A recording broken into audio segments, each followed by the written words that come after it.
The empty streets of Creep Street seemed to stretch endlessly before us as we made our way to the forsaken grounds of Central High. Our footsteps, a rhythmic chant against the blistering pavement, echoed the beat of our adolescent hearts, full of naive courage and the thrill of defying an urban legend that had terrorized the town for decades. As the self-appointed chronicler of our misadventures, I, Katrina, felt a strange responsibility to document this particular escapade. My fingers itched for the pen nestled in my pocket, yet I suppressed the urge, knowing that the real story was about to unfold before my very eyes. Jack led the charge, his confident stride bellying the tension we all felt. His laugh was a blade cutting through our anxiety, and it emboldened us to press on. Artisha, with her flame-red hair and spirit to match, playfully punched Jack's shoulder, animating our spirits with her infectious energy. "This is going to be epic," she declared, her voice a beacon of encouragement. Miguel walked beside me, his normally calm demeanor tinged with a quiet apprehension. He caught my eye and offered a reassuring nod, as if to remind me that our bond was stronger than any ghost story. Lisa's cheerful voice floated on the breeze, trying to dispel the growing unease as she recounted tales of the good we might find within the derelict walls. Her innocence was a stark contrast to the grim history we were about to confront. Joseph adjusted his glasses, his scientific mind already deconstructing the myth into a series of logical explanations. "Statistically speaking," he began, only to be shushed by the group's collective stare. The sun sank behind the horizon, leaving the sky bruised and vulnerable as we breached the threshold of Central High. The building loomed before us, a grotesque monument to the horrors it harbored. We entered through the gaping maw of its front doors, the smell of decay and forgotten memories assaulting our senses. The corridors of the school were a labyrinth of shadows, each turn a question mark, each doorway a portal to the unknown. We explored the dilapidated classrooms, the abandoned gym, the desolate library, where the silence was a tangible entity, pressing in on us from all sides. It was in the auditorium, where the final act of Tommy Brooks's grisly performance had played out, that time seemed to warp around us. The decayed curtains swayed without wind, the dust motes danced in shafts of moonlight, and the air grew cold, unnaturally so. Jack, ever the jester, began to recount the tale of Tommy Brooks with dramatic flair, his voice rising and falling with the cadence of a seasoned storyteller. But as the clock tower outside chimed the arrival of midnight, a hush fell over us. The air crackled with a silent charge, and we realized the legend was more than mere folklore. The world twisted violently, the very fabric of reality unraveling as we were plunged into the night of April 16th, 1954. The once empty school roared to life with the echoes of the past, screams, sirens, the cacophony of chaos and fear. We were separated in the ensuing madness, each of us fighting to survive the nightmare that Central High had become. The ghostly visage of Tommy Brooks hunted us through the corridors, his rage a palpable force that sought to claim our souls. I evaded his grasp by sheer luck, ducking into a janitor's closet, as his shadow passed by the sliver of light beneath the door. My heart thundered in my chest, a drumbeat of terror. In that closet, time lost meaning.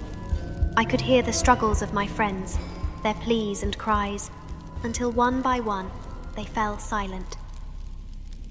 When I finally emerged, the school was once again a tomb, and I found myself in the company of only Miguel. Our eyes met, and without words, we understood the dreadful cost of our curiosity. We had escaped Tommy Brooks's wrath, but not unscathed. The ability to see the unseen world was our curse to bear, a twisted gift for eluding death's clutches. We exited Central High as the sun peeked over the horizon, a mockery of the hope a new day was supposed to bring. The town would soon awaken to the absence of Jack, Artisha, Lisa and Joseph. And as for Miguel and me, while we walked amongst the living, part of us would forever roam the haunted halls of Central High School, searching for a peace we knew we'd never find. For every so often, when the light faded and the world grew still, I could see the faint outline of my friends, hear the distant sound of their laughter, and feel the warmth of their presence. And though I feared the night and its secrets, I clung to these spectral remnants, a bittersweet reminder that some stories, indeed, can never be forgotten. The days that followed were a blur, a slow-motion reel of funerals and whispered rumors. Miguel and I became specters ourselves, drifting through the motions, attending memorials for our friends whose lives had been so cruelly cut short. Our eyes, once vibrant with youth, now held the depth of those who had seen too much. At night, the new ability that Miguel and I had been cursed with became a torturous reminder of our survival. Visions of our friends, trapped in an eternal loop of their final moments, haunted us. We could see their spectral forms in places they once loved, hear their whispers in the silence of our rooms, feel their fleeting touches in the chill of the evening air. Miguel became my anchor, as I did for him. Together, we researched, looking for answers, for a way to free our friends and ourselves from this burden. We delved into occult texts and spoke with mediums, but the clarity we sought was always just out of reach, obscured by the mist of the unknown. Clairvoyance came with a price. We could see the pain of the world, the unseen suffering that walked alongside the living. It was a constant weight, one that bent our backs and threatened to break our spirits. Yet, as autumn claimed the town and the leaves began to wither and die, a small spark of hope ignited within us. We learned of an old ritual, one that might sever the connection between the living and the trapped souls of Central High. It was a sliver of light in the darkness, and with nothing left to lose, we clung to it as if it were a lifeline. On the anniversary of that fateful night, we returned to Central High, armed with candles, sigils, and the desperate hope that we could undo what had been done.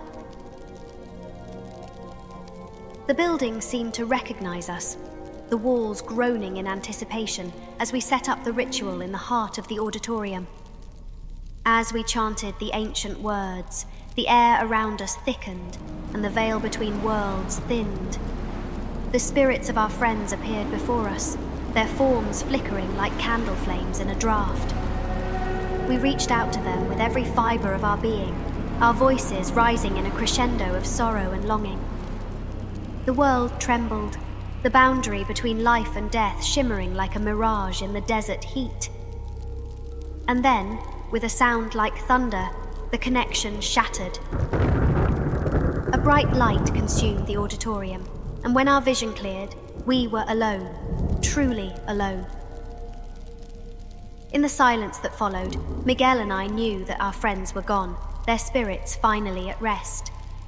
The gift, or curse, of clairvoyance was lifted, leaving behind a void where once there had been a constant stream of whispers and shadows. We left Central High for the last time as the sun began to rise, feeling both lighter and immeasurably empty. The legend of Tommy Brooks and the haunted high school would live on, but our part in it had come to an end. Life moved on, as it always does. Miguel and I walked down separate paths, forever changed by our shared experience. Sometimes, on particularly quiet nights, I would look up at the stars and wonder if our friends were out there somewhere, watching over us. And though the gift of sight was gone, the memories remained, etched into our very souls. We had faced the darkness, confronted our fears, and come out the other side. We were no longer the children of Creep Street. We were survivors of Central High, keepers of a story that would never die. For some doors, once opened, can never be closed. And some experiences, once lived, can never be erased. Our story was a testament to that, a haunting melody that would echo through the halls of time, a reminder that even in the face of unspeakable horror, there is always hope for redemption.